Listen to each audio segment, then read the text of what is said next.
Aujourd'hui, une audience importante s'est tenue au tribunal fédéral du district central du Tennessee, présidée par la juge Barbara Holmes dans l'affaire pénale impliquant Abrego Garcia.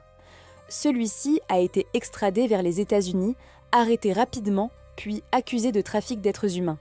Il est actuellement détenu dans une prison du Tennessee. L'audience portait sur sa détention provisoire. Garcia a plaidé non coupable. Ses avocats ont remis en question la validité de l'accusation, qui repose en grande partie sur un simple contrôle routier remontant à 2022, lors duquel Garcia se trouvait dans un véhicule avec plusieurs autres personnes. Aucun crime n'avait alors été constaté, et même la police locale n'avait pas jugé nécessaire d'intervenir. L'affaire prend une tournure politique. L'acte d'accusation semble motivé par une volonté du ministère de la Justice, sous influence de l'administration Trump, de faire un exemple après que la Cour suprême a autorisé le retour de Garcia aux États-Unis. Cela a mené à la démission du chef de la division criminelle, Ben Schrader, qui a dénoncé cette instrumentalisation de la justice.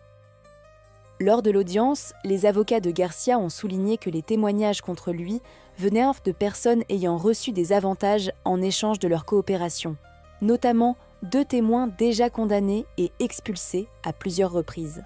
L'un purgeait 30 ans de prison, mais a vu sa peine allégée et sa situation migratoire améliorée.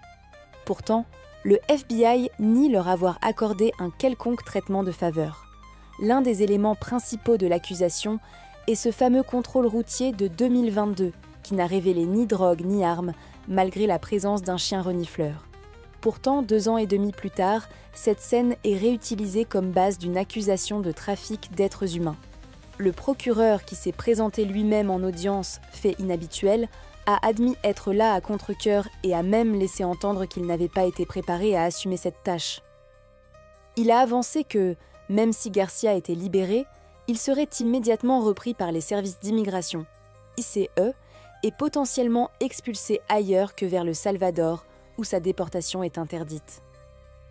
La juge Holmes a semblé sceptique sur la solidité du dossier du gouvernement, rappelant que son rôle était de déterminer si Garcia représente un danger ou un risque de fuite, et non de trancher sur la politique d'immigration.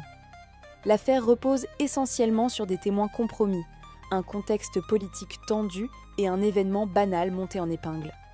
Certains y voient un exemple flagrant de politisation de la justice sous l'ère Trump, avec une volonté de transformer un suspect mineur en figure de grand criminel à des fins médiatiques. Enfin, les journalistes présents, notamment Adam Klasfeld, ont souligné combien cette audience illustre l'importance de la procédure régulière, la nécessité de preuves solides et les dérives possibles quand la justice est utilisée comme un outil politique.